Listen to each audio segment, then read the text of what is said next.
initiative is the region's plan to reduce the food import bill by 25% by the year 2025.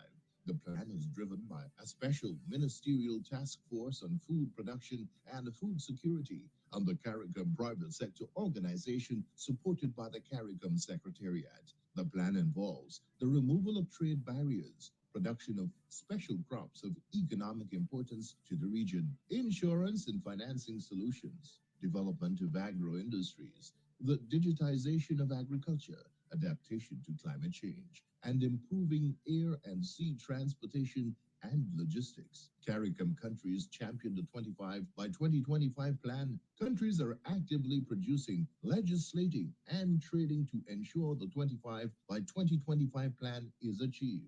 Vision 25 by 2025. Join us. You can help preserving our community one sector at a time.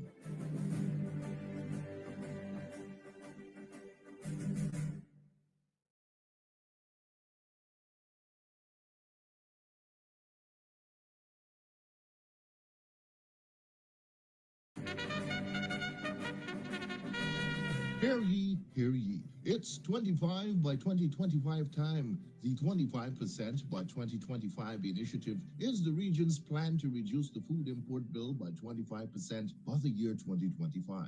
The plan is driven by a special ministerial task force on food production and food security and the CARICOM private sector organization supported by the CARICOM Secretariat. The plan involves the removal of trade barriers, production of special crops of economic importance to the region, insurance and financing solutions, development of agro-industries, the digitization of agriculture, adaptation to climate change, and improving air and sea transportation and logistics. CARICOM countries champion the 25 by 2025 plan. Countries are actively producing, legislating, and trading to ensure the 25 by 2025 plan is achieved. Vision 25 by 2025. Join us. You can help preserving our community one sector at a time.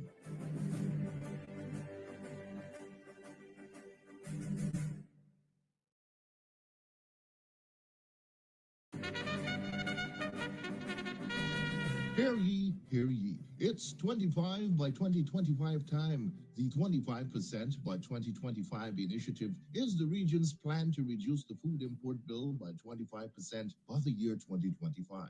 The plan is driven by a special ministerial task force on food production and food security and the CARICOM private sector organization supported by the CARICOM Secretariat. The plan involves the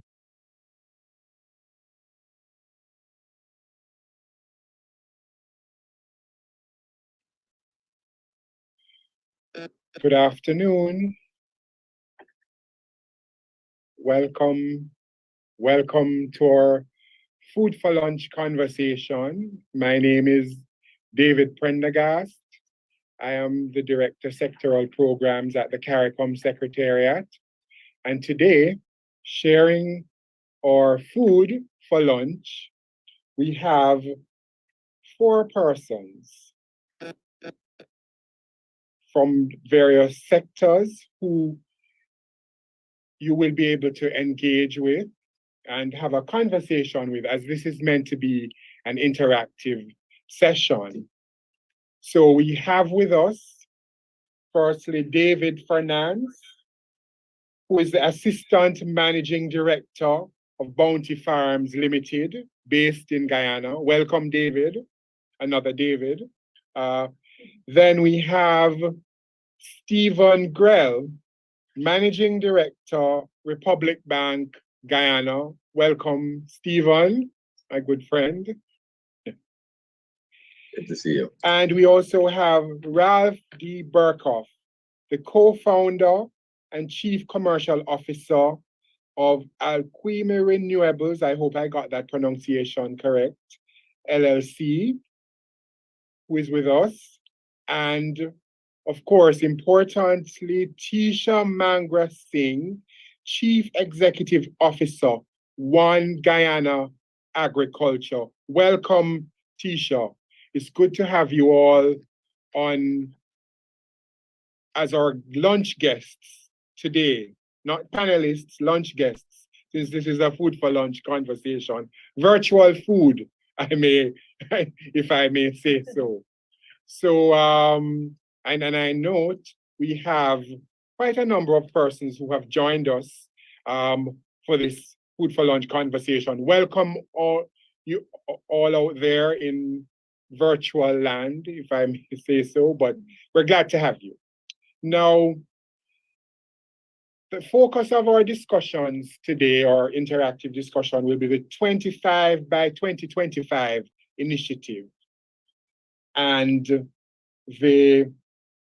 as you would know, that this is one of the flagship programs of the Caribbean community, and it is in very short terms an agricultural development and economic growth initiative aimed at reducing the CARICOM's increasing food import bill. The main goal of the 25 by 2025 is to reduce the region's food import bill by 25% by the year 2025.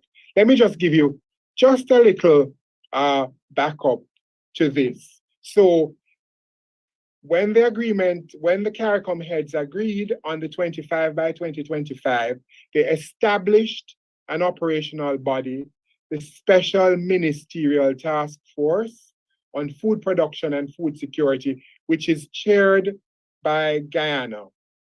And they're leading the Vision 25 by 2025 efforts. And so, in a nutshell, the priorities of areas of focus are removal of non-tariff barriers to regional trade in agricultural produce, the de-risking of the agricultural sector, insurancing and alternate financing, digital agriculture, research and development, and the review of the common external tariff. So, last thing I'll say, and then I'll explain how we will move forward. The MTF, the Ministerial Task Force, working with stakeholders, have identified 6 or 7 commodities for special investment in the region: poultry, table eggs, meat, goat, beef, and pork, roots and tubers, niche vegetables, and fruits and vegetables. So in a nutshell, that's where we're at. Now, I won't be here to do all the talking. It's our panelists who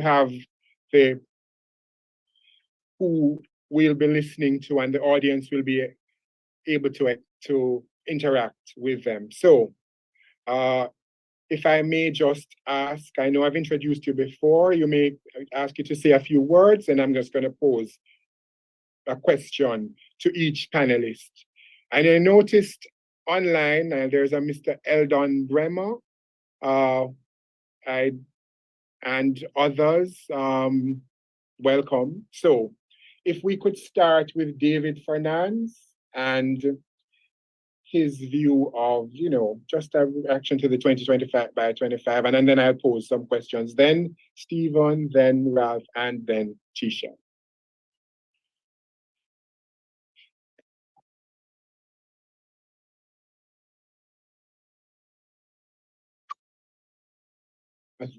You're muted, David, I think.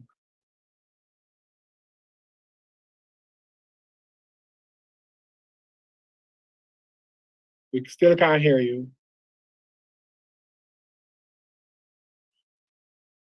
David, I think I don't know, we can't hear you.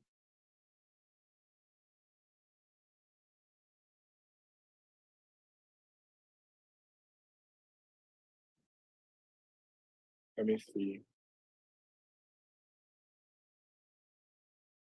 Okay. All right. So let me start then with Tisha, just to say a few words, and then we will see.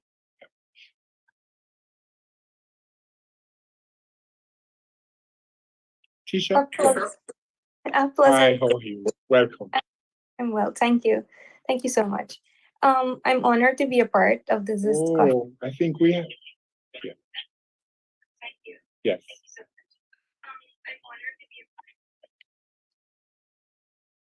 I'm having some feedbacks. I think there's a sound delay.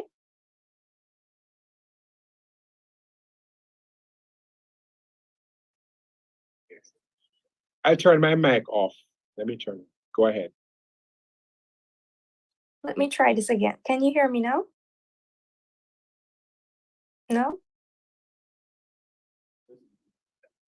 Yes, we are hearing you loud and clear. A pleasant good day, all my fellow guests and invitees. I am honored to be a part of this panel discussion to discuss such an important goal. So thank you for having me. I am Tisha Mangra, and I'm humbled to be the CEO of One Guy in Agriculture, Inc., which currently foster the Agriculture and Innovation Entrepreneurship Program. It is aimed to train and empower young people to become successful agricultural business owners and contribute to the increase of domestic production and reduce importation.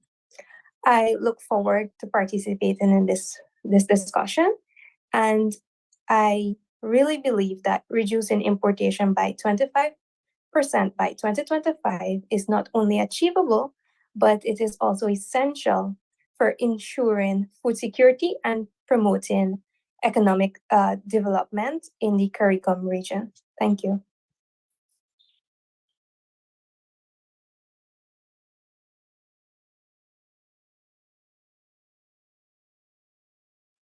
Thank you very much, Tisha. Thanks for that short intro. And I'll go back to David now. David, could you try?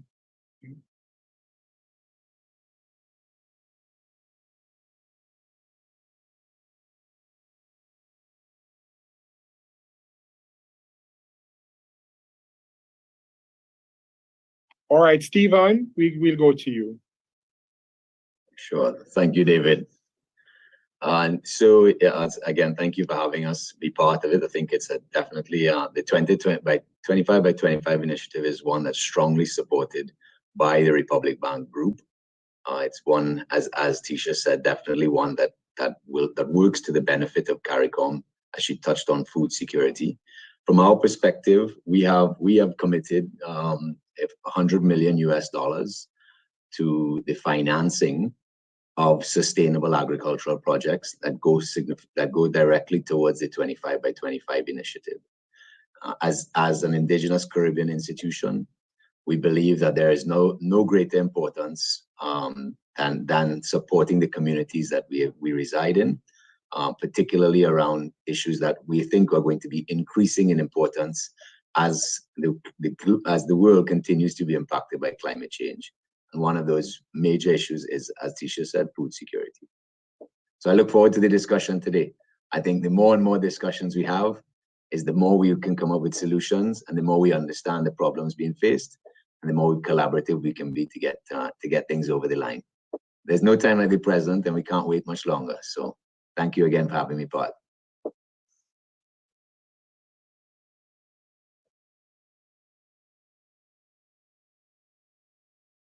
Thank you, Stephen, for those words. And there is a bit of a delay in the sound, so you may hear me on a few seconds after I've finished. So thank you.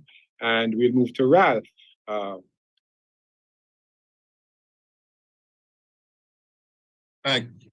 Good afternoon, David. Are you hearing me all right? All right. Thank you, everybody. Glad to be here as well. My name is Ralph Burkhoff. I'm the co-founder of Alchemy Renewables, which is our headgo. We operate a number of farming brands in the Caribbean, namely Island Growers Caribbean and Berry Cove Limited.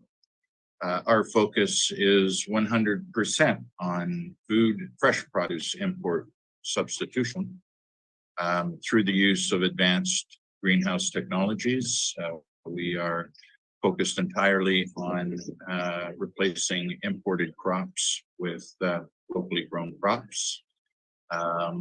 Basically, what we would refer to as temperate zone crops that are not easy or possible to grow in the Caribbean region in this climate and soil conditions. You need to do that in a controlled environment. So we work with a number of investors in different islands. We have operations in Barbados and Tobago and Antigua, and expanding to several islands over the next year or two to really focus on those crops that you see on the shelves that say product of USA. Our goal is to help try to reduce that and grow it locally, make it fresher, higher nutrient content, better quality. Thank you. Thanks, Ralph. That's very positive. I noted you're seeking to expand the Caribbean reach in the next few years. And as you said, to make us more self-sufficient. Thank you for those introductory words. And let me go to David.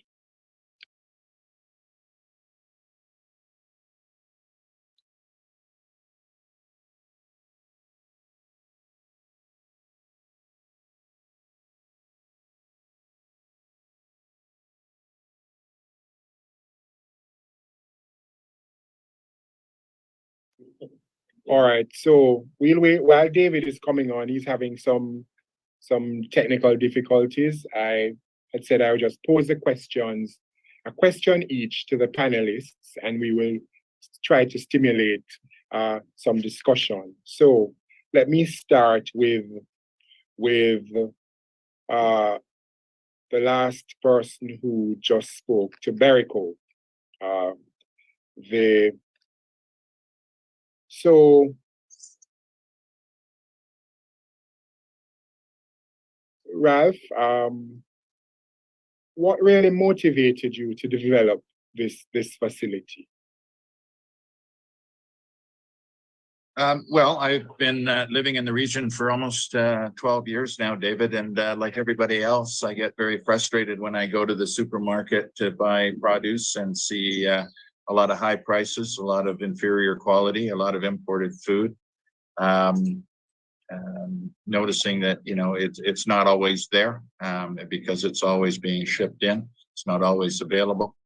I remember when I lived in Montserrat, if I wanted a head of romaine lettuce, I had to be at the store at 2 o'clock on a Thursday afternoon when they unpacked the container. Otherwise, it was gone for the week. So started asking questions about why this condition exists. And ultimately, it's a horticultural discussion. But so basically, you know, these are crops that are temperate zone or cold weather crops that really don't grow properly in this region. Certainly, if they do, they're limited in terms of seasonality. Whereas the demand for these types of crops are daily. So we needed to find a solution to grow these crops every day of the year. And that solution is controlled environment agriculture, the use of greenhouses, using our beautiful natural solar as a power source to drive the plant growth. And of course, there's a lot of engineering behind it for hurricane resistance, for environmental controls and keeping cooling system. And it's 100% hydroponic production we do to save on the water, because the water resource is a critical point as well. So we're a very sort of niche part of the overall solution to grow green vegetables, soft berry fruits, various tomato varieties, pepper varieties that are also imported. And obviously, you know, a lot of our systems are adaptable to medicinal cannabis production as well, which is happening in the region. So we're really just using existing technology, adapting it for our climate, for our climate risks, and eliminating those risks so that we can deliver fresh produce of a higher quality every day of the year. Thanks, Ralph. And and what has your experience been so far in growing the actual crops themselves, bringing them to market and distributing, and in terms of the distribution aspect and reaching the consumers of these niche products? Well, the demand is overwhelming, of course, because everybody relies on imported fresh produce in these categories. So we really have no lack of demand. We are delivering, high quality romaines, fresh herbs, other lettuce varieties, in Barbados to very high end resorts. Where our Tobago farm is just going into production now. We will have a wide variety of greens being distributed locally here in Tobago and possibly into Trinidad. And we are growing strawberries, raspberries, and blackberries for much of that demand will be moved into Trinidad and in Antigua. I mean, the demand in every island is the same. We do a lot of work on customer research, pricing, and volume demand. So everybody wants it. It's just a question of growing enough to meet the demand. So that's our problem. But with the help of friends like the Republic Bank and Mr. Grell over here, we have a plan for fairly rapid expansion. So it's exciting times. Thank you, Ralph, because I was going to actually ask about the financial aspect of it, but then you segued into referring to Republic Bank, who has committed to this process, as Stephen mentioned. Thank you. We see David on now. Welcome, David. Good to see you. So you segued into referring to Stephen's outfit. So I'll put Stephen on the spot and I'll ask him what are the programs which exist in the bank to encourage the 25 by 2025, and in a nutshell, encourage sustainable, competitive agriculture. And how can businesses take advantages of such programs? Businesses like the ones represented here, from One Guyana to Bounty Farms to Berry Cove. Yeah, so thanks, David. And so when we think of specific programs, we have to segment our customer base. And much like we do for other industries, we have persons allocated in the retail sector, or the SME sector. So some of the smaller outfits that are either entering or trying to expand their industries. And we have persons dedicated to understanding their situation, understanding their programs, to then try and work alongside, provide the financing to ensure that they can meet the demands that they see from their consumer side. And then as we go right up to the large scale productions, we have resources allocated to the larger corporate entities who may be expanding into the agriculture production sector or expanding within the agriculture and diversifying into agriculture processing. And we work across jurisdictions. So the Republic Banks in the various jurisdictions will work alongside each other if there is cross-border transactions to ensure that, again, we meet the financing needs. We do a lot, so specific to the 25 by 25, we have been working very closely, particularly around sizing of the financing and pricing of the financing, to ensure that the initiatives or the various projects have the required runway to get going. Thanks, Stephen.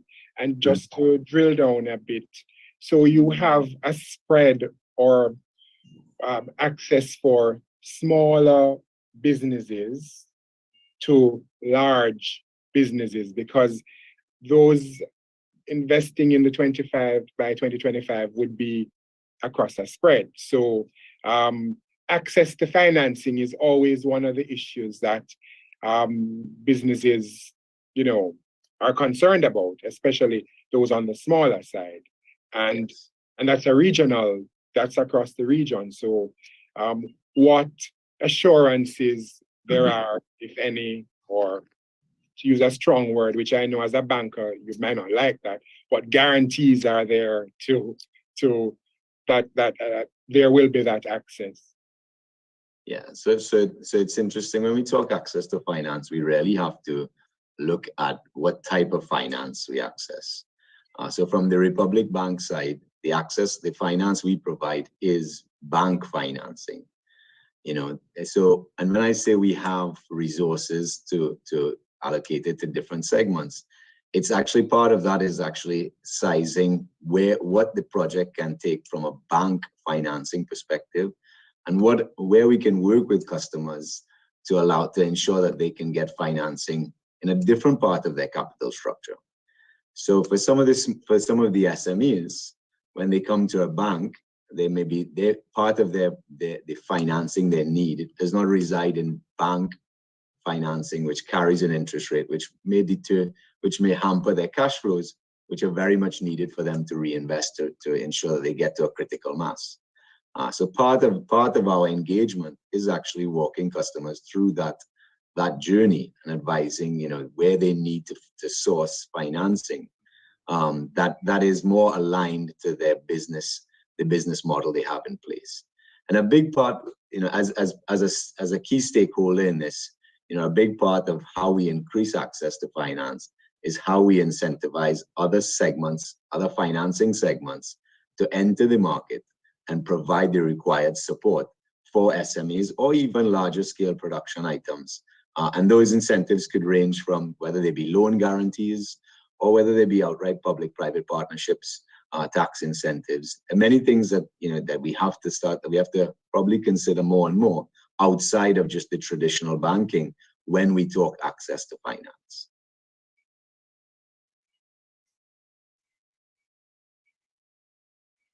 Thank you, Stephen. I'll come back for those points. I'll come back to that, especially the PPP aspect. And I'll take David now because he was a little disadvantaged at the beginning. So, and then we'll go to Tisha. So, David, what was it that attracted Bounty, which is an important company in Guyana, to the 25 by 2025, and also through your agribusiness, how are you contributing to the 25 by 2025 initiative across the region? So thanks, David. So I'm finally on. I have to go to my laptop. Yes. So I think that this, based on what you raised in terms of the things that are important to 25 by 2025, in terms of the different segments of agriculture that were important, we fit right in there because we're a poultry producing company. We produce feed as well. And in 2020, the government, during COVID, as you know, everything became tough and difficult, and we saw the need for us to become self-reliant and self-sufficient in Guyana. And the government reached out to the poultry producers and said, look, would you be willing to enter into this new venture of doing corn and soybean production? And so we made the decision to say yes and then try to figure it out. And we planted in 2021. And then we were able to get land from government in 2022, and we've now started commercial production. So, like Ralph, we've been quite lucky. A lot of banks have shown a lot of interest in our project, but the one that has shown the most interest and willing to give us the tools to be able to do the job is Republic Bank. So thanks to Stephen and his team. But I think that generally speaking, without government's assistance, we wouldn't be in this position. Now, what we envisage is that from a Guyana point of view, we will easily achieve the 25 by 2025, at least in the commodities that we have control over.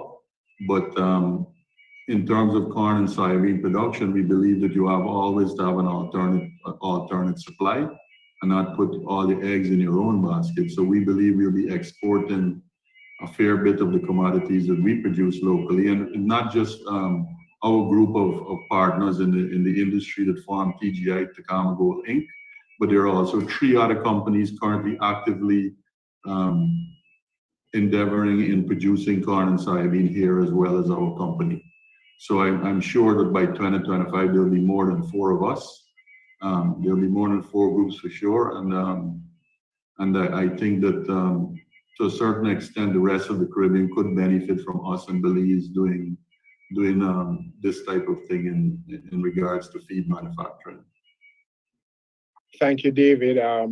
Very important points you made, especially again, you mentioned the partnership with the government, which is a PPP aspect, and you mentioned the possibility of production for the region, across the region, which you're hoping to look at. And I noticed, like others said, that there's an important relationship with the banking institutions and Republic Bank. You mentioned Republic Bank. So I'm going to go to Tisha now, and I would like to ask her what opportunities, and this is critical because this is the future of the 25 by 2025 initiative, what opportunities exist for young people to engage in agriculture? And you are an example of that. And the thrust is to get more young persons involved in agriculture. So what has your experience been? How would you encourage young people? And how have you managed to deal with access to financing, etc.? If you could share that with us and the young people out there who are listening, not only in Guyana, but elsewhere. Yeah. So the Agriculture Innovation and Entrepreneurship Program that is fostered by the One Guyana Agriculture Inc. is actually a realization of His Excellency President Dr. Mohamed Irfaan Ali. His vision for Guyana playing a pivotal role in reducing imports by 25% by 2025. His vision is also supported by the LCD 30 draft, which prioritizes climate resilient agriculture and entrepreneurship. So being cognizant of the vulnerabilities we just passed through COVID and the impact of climate change, AIP was launched in 2022 to encourage young people to become entrepreneurs through the production of high-value crops and using climate-smart technologies. Some of the focus crops are like carrots, cauliflower, and broccoli, just to name a few. And this has an importation value of approximately $2 billion US. So what have we been able to accomplish since the initiation of the program? In order for us to become a food secure nation, we have to make agriculture more accessible. And the AIP provides a space for young persons to come and experience agriculture in a practical aspect. So persons are often qualified in agriculture, having completed theoretical part of it, but not a lot is able to experience the practical of agriculture. So our program acts as an incubator where young persons can have hands-on training in each aspect of the production chain, from soil technology, supporting soil and plant health, to agronomical practices, to packaging and even marketing. So young people are able to develop the skills and the knowledge they need to start and run a successful business through this entity. And the project has increased the number of young people and women who are actively now engaged in agriculture. More than 65% of all our participants are now agribusiness owners. And it's taken us closer to our 25% by 2025 goal. So the program does not only show us the economic and the social benefits, such as job creation and increasing food security, but is also promoting and fostering sustainable development. For example, the AIP was able to influence the market. When we initiated, we were purchasing cauliflower for $1,500 pound. Perhaps it was because the crop was not native to Guyana. But today, we are able to produce cauliflower at $500 a pound, making it more accessible to our consumers. And now they're even preferring ours over the imported. So our demand has raised. We have increased disposable income, all with the help of young people. So just thank you, Tisha. So just to be there, you mentioned that you made an important point about the practical, giving young people the practical experience. So, share with us what ideas, what numbers of young people you've worked with so far, and also the products that are being produced, they're available supermarkets, in the market, etc. How has that experience been? So we have started with 50 initial participants, but eventually there's a rotation. So persons would leave because of different priorities, and others would enter. So what we've been able to do is foster them to have their own business venture. And we've been able to touch countrywide as youth organization has reached out to us. We were able to touch them. So we are currently touching in secondary school, and the prison. Even the prison has been able to benefit from our initiative. The autistic organizations, we're trying to be promoting sustainability. So we've been touching across the country, and it was well receptive. I'm unsure if I answered all of your questions.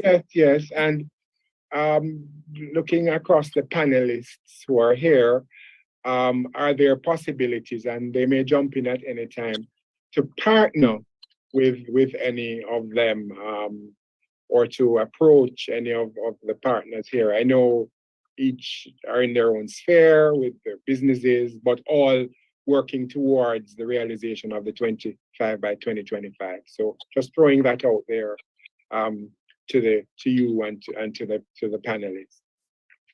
Yeah.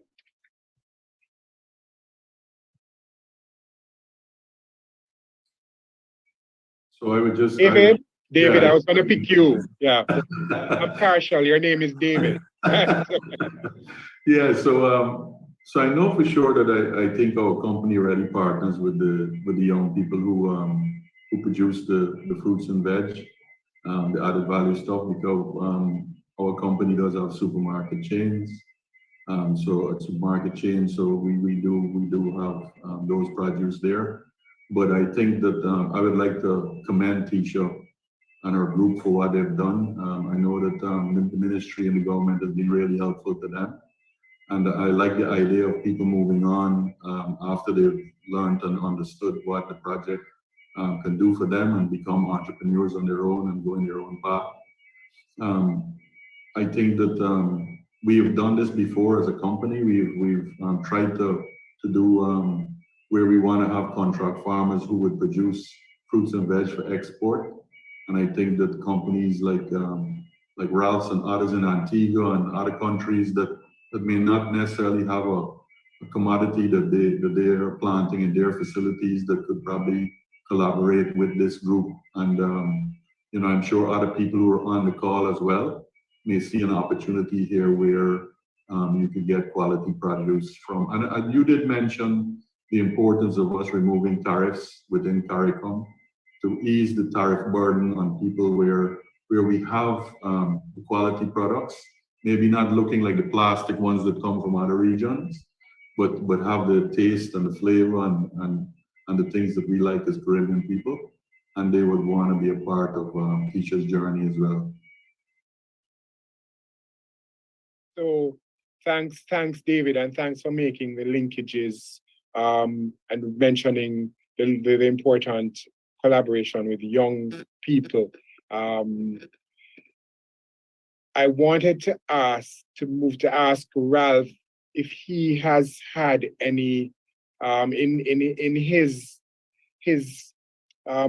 area, has he had any collaboration with youth, and in that anything along those lines? How are you focusing on that? Yeah, David, it's actually been one of the really nice things to see about, our farms and how we collaborate with young people. I'm putting up a photo. I don't know if you can see it here. This is a group of young University of West Indies Faculty of Agriculture graduates that are working on our farm in Tobago. We're giving them the opportunity to move into high-tech farming. And as you can see from this photo, we have a very even diversity of young ladies and gentlemen that are working at our farms. We established an MOU with the faculty about a year ago just for this reason, to bring young people into a more high-tech farming environment. And they're just an incredible group of people, very intelligent, really know plant science, and now they're learning about controlled environment agriculture. So, and we're seeing this across the board, in our other farms, working with UE. We have our lead grower in Barbados is also a graduate from the Cave Hill campus. So it's been really one of the joys of getting these operations up and running to bring these young people back into farming as a career, and to teach them some new skills that are very transportable today in the world with the massive growth of this protected agriculture industry. We hope they stay with us, but we're giving them the skills to work anywhere in the world now. So it's been a pure joy having them come and work as part of our team. Okay, so thank you, Ralph. Now, I want to ask another question of the panelists, from the financial institutions to the youth, to David, to Ralph. I'm throwing it out there. Would you, where we're at now, encourage other businesses to invest in the 25 by 2025 initiative? What are the advantages of doing so? What would you say to businesses from Suriname all the way up to Belize? What would you say to them? So I would say that probably Belize is the leader. Belize has been the lead in this regard, where the guys in Belize have been able to be vertically self-sufficient in chicken production for quite a while now.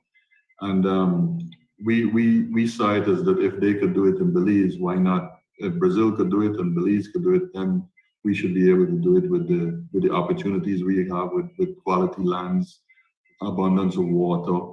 And so I think that agriculture is not for the faint of heart, because there are a lot of variables involved. But I think that we must understand that one of the things that will create which long-term benefits to the community, the CARICOM community, is to become self-reliant in this regard, self-sufficient and self-reliant, because we would have understood recently, because even after COVID, we ended up with the Ukraine war, which when we thought we were coming out of COVID, we actually got a surge in the cost of the logistics to get products from one region to the next.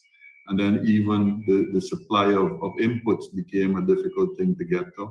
So that makes it even more critical for us as a region to work together to become self-reliant in as much of the things as we can.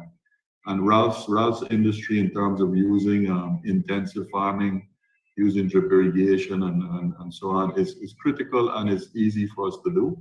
We have the environment and the land space for that to be done. We just need people that are committed, dedicated. We need governments to be facilitated in terms of giving incentives for people who want to invest in it. We need the banking system like Republic Bank to give fair interest rates and fair terms. Obviously guaranteed loans. But generally speaking, I think that we are in the right place at the right time because we've been forced by COVID and by the war in the Ukraine to look in this direction as a community.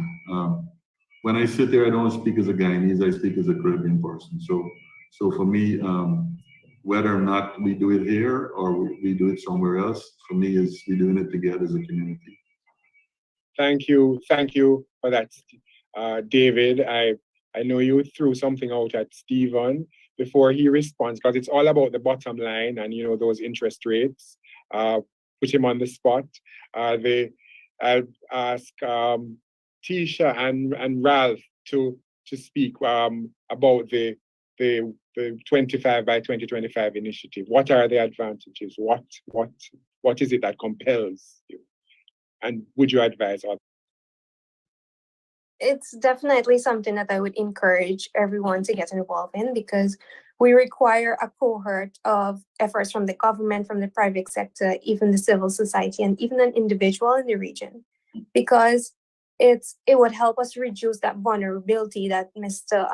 Fernandes just mentioned from external factors such as climate change, economic shocks, and international trade policies.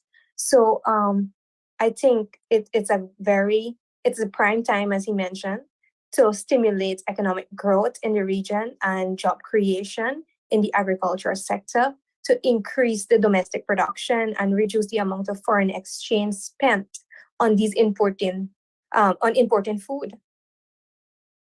But we have to also ensure that we want to promote value and ensure food safety, and the quality standard must be met.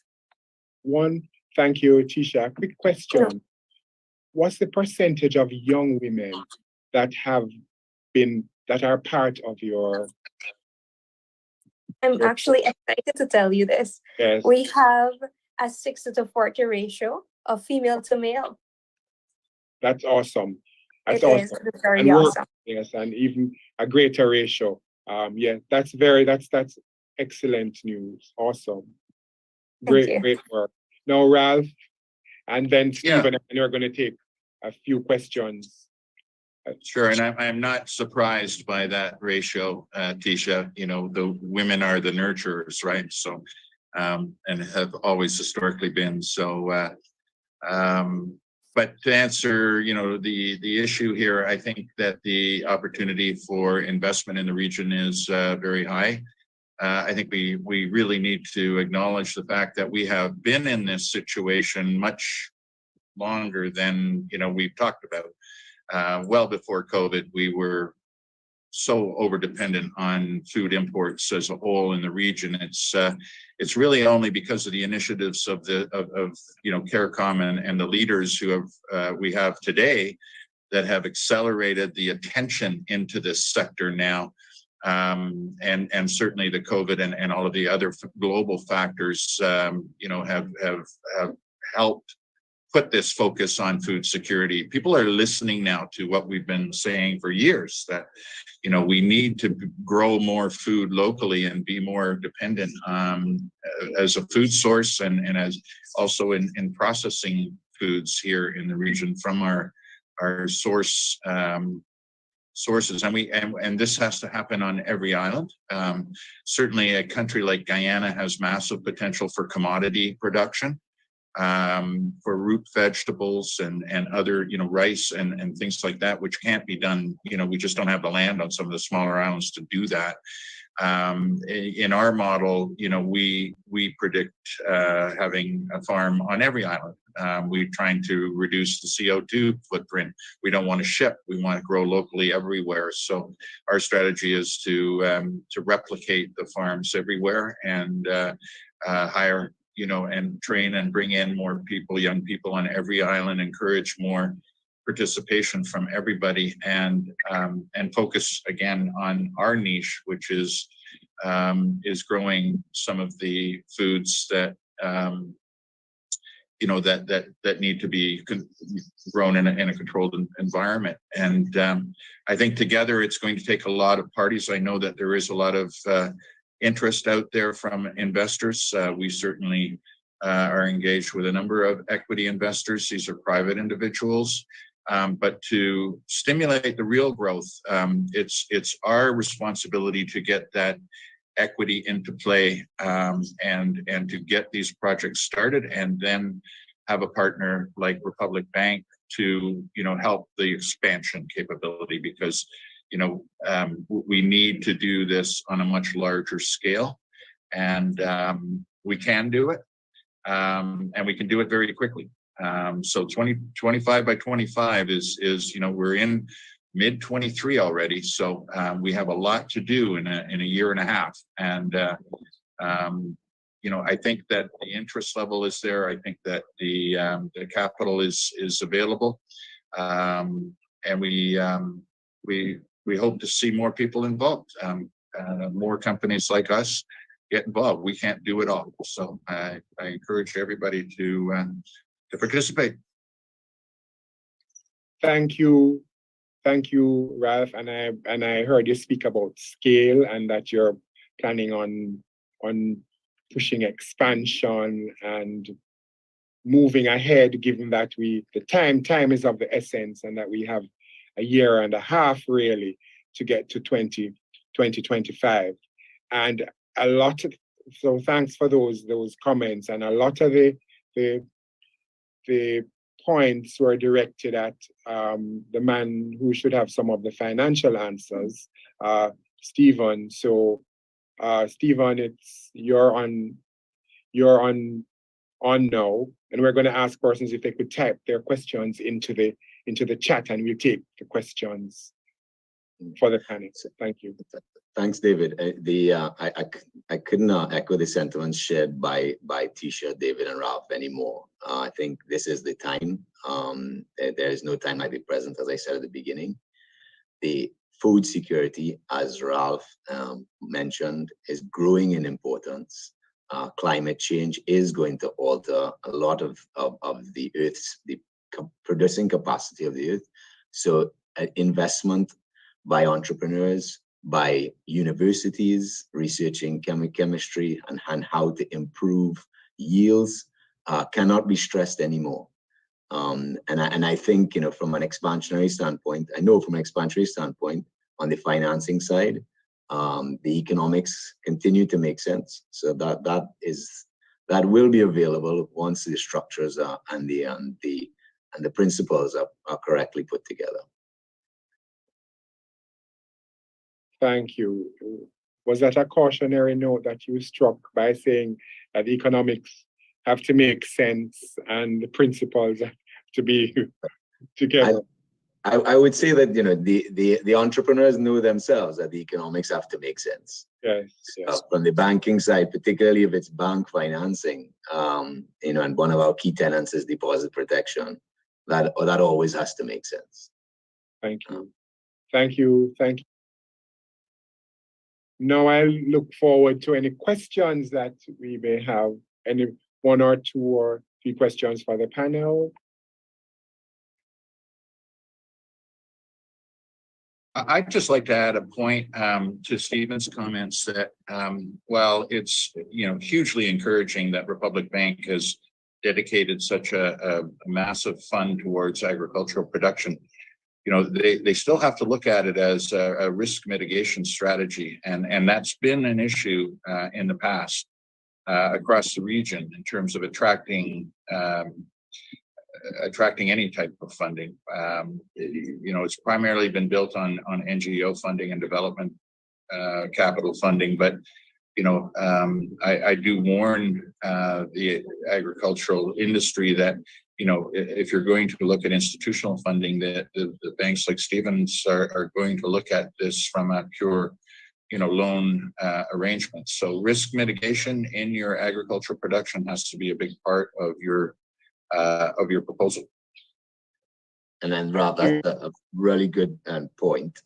And to that point as well, it's not only banks and not only actually entrepreneurs that can look at the risk mitigation. I implore other parts of the financial services to come up with ideas. We see in other areas, index insurance, this can help, particularly around the bank financing, mitigating some of the risks faced by your industry, by the agriculture production industry.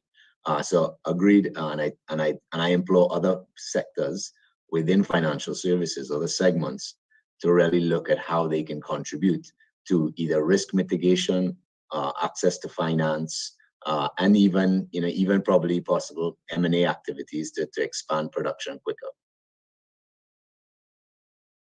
Thank you. I think your answer was part. You answered Lincoln Bob's questions in terms of risk mitigation. Ralph mentioned it, and Stephen mentioned it, and I think Eldon Bremer has a question. Could I just add to what Bob Yes. Bob actually asked?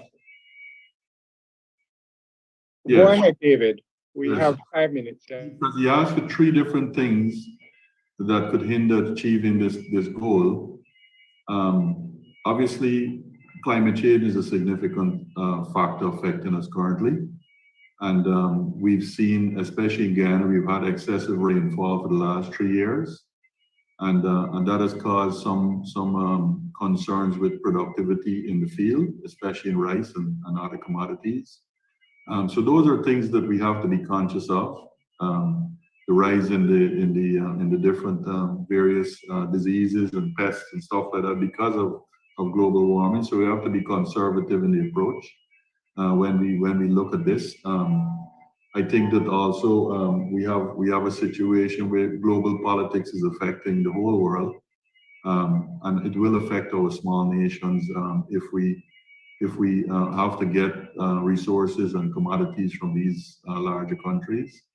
It's affecting the timelines in terms of getting inputs and equipment in place to build out the systems necessary for the governments who want us to achieve 25% less imports by 2025. So those things I think are critical. We don't have full control over it. So to a certain extent, Lincoln, I won't be able to say what we could do to mitigate those two. But we have to be conscious of them. Thank you, David. We have 4 minutes, and we have some questions coming, but as an amalgam of these questions, how do you think we can, that as Ralph reminded us, there's a 1.5 years left. How do we champion from each of you? How do we champion the 2025 by 2025 initiative at this point? Just a few words. Maybe I could just start, David, and answer a question on the side here at the same time. Yeah. From Adam Keats, who asked about hydroponic production systems. So it's a very good question, and our company took the initiative of establishing Advanced Hydroponic Systems Limited in Trinidad, where we design, engineer, and fabricate commercial hydroponic systems. We did this primarily to control the critical supply of these components to our own farms, but we're now at the stage where we're talking to third parties who are interested in any of this type of equipment, and I will answer Adam kind of on the side here and give him some connections if he's interested. But we also wanted to do this here in the region, based in Trinidad, to do the fabrication here and to be able to supply any and all hydroponic, people that want to get into hydroponic farming. We're happy to talk about the systems that we offer, and it's available. Thank you, and thank you for that, Ralph. And you said you'd respond on the side to those persons asking, so feel free to go ahead. And we just ask Tisha, Stephen, and David for a final word in terms of championing the 2025 by initiative. Or you do recommend persons to get involved?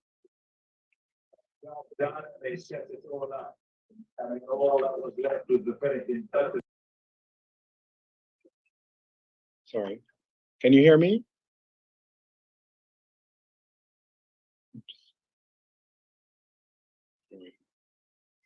Can you hear me? I can hear you, David. You want me to kick it off? Yes, you can go ahead, and then Oh. Tisha to jump in here. Great. Not a problem. Not a problem. So in terms from the financial sector, I think collaboration is key, right? Republic Bank can't do it alone. So our key push is to encourage and incorporate other financial institutions and get them on board and get them focused around this 25 by 25. Additionally, what we've been doing is actively marketing to entrepreneurs. So we've been holding engagement sessions with CARICOM leaders and the business sector to understand their issues, advise that there is financing available, but also sometimes it's really just making the collaborative effort to break down some of the other issues that may hinder the entrepreneur's investment.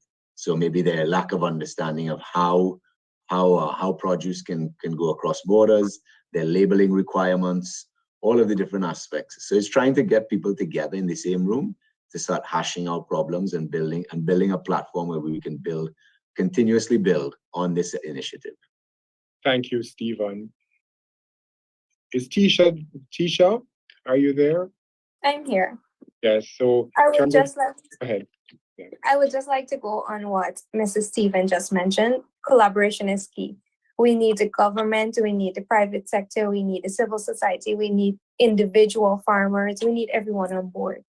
And I know for sure that the government of Guyana has initiated a lot of projects that will be helping in the 25 by 25 initiative, such as marine cages and so on. I've also saw in the news that our minister mentioned he's working on accessible grants to help our farmers. So our government is already on board. The private sector is also investing in agriculture right now.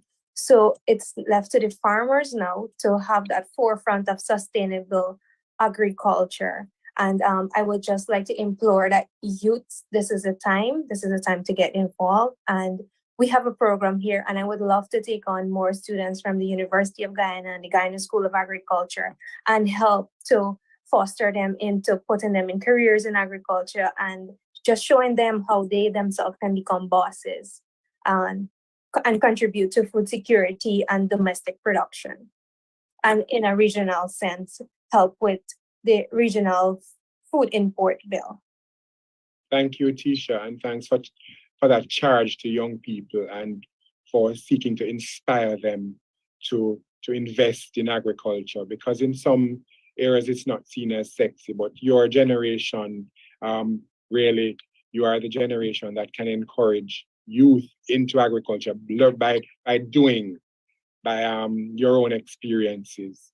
And David, if you have anything to say, finally, or if you've said what you need to say, we will wrap up shortly. Yeah, no, I would like to compliment Tisha on what she just said. Fantastic. From our point of view, and Stephen mentioned it, collaboration is very important. Collaboration from government to private sector, from the banking institution to the private sector. And we as well in our project, our Takama Gold project, which is the Carmen side, we actually collaborated not only with those two organizations or entities, we collaborated with our competitors. So we found that we have a common goal we want to achieve, which is food security. We all use, because we import the grain, we use one common vessel to import grain. So why not partner in a company that produces grain? And so we all play for different companies within the country, but we play for Guyana. And likewise, I think that CARICOM is similar. We play for the West Indies cricket team, and I think that from that point of view, and in fact, the reason for the CARICOM Secretariat is just the same reason. The reason is to have us find the things that we are strong, we have strengths of in each region, bring it together to become one common team for one common goal, which in fact is to feed, clothe, and house our nations together to the benefit of all. Thank you, David, and thank you for those parting words. And we end this we're at 1:34 now, and we end this on that common thread that with the last speakers of collaboration. That collaboration is key, and partnerships in moving this 25 by 2025 initiative forward. And thank you for your contributions and taking the time to come and share with us. And I hope this will inspire others, including young persons, to sign on to the 25 and invest in the 25 by 2025 initiative. And before we close, I would say, as we'd say in Jamaica, I hope you leave here today with a belly full. Even though it was virtual food, hope you got a belly full. So thank you for joining us. Thanks to our lunch guests. And we look forward to having you, engaging with you again. And just to let you know, from the CARICOM Secretariat, we thank you, and that the next Food for Lunch will be in July, and that will focus on the theme, what does the 25 by 2025 mean to the ordinary Caribbean person? That will be the next in our series. So thank you all for participating, and we look forward to engaging you all again. Thank you. Thank you again. Take care all. Thank you for having us. Thank you, guys. Thank you. Thank you all. Good day. Have a And great day. thanks for taking the time. Thank you. Bye-bye.